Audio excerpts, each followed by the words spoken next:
Chavit Singson, ang gusto po ng Pangulo ay managot ang lahat na maaaring managot at lahat na maaaring sangkot sa marahas na nangyari. Iilan lamang, pero naging marahas ang ilan sa naging rally nitong linggo.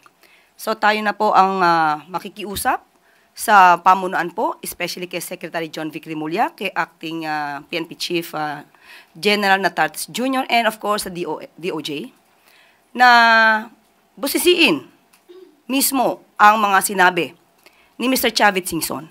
Para hindi mahirapan ng mga kabataan, ng mga estudyante, umalis na sila dyan the soonest possible time, ASAP.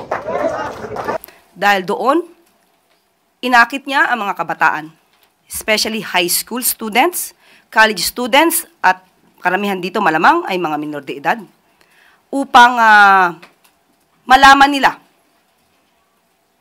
at iniyahan ito na huwag pumasok sa eskwelahan. At habang hindi bumababa ang mga taong gusto nilang pababain. At sila pa, at si Mr. Chavit Singson pa ang nagsabi na hayaan ng mga magulang ang mga batang ito na tumayo para sa isang revolusyon para sa korupsyon.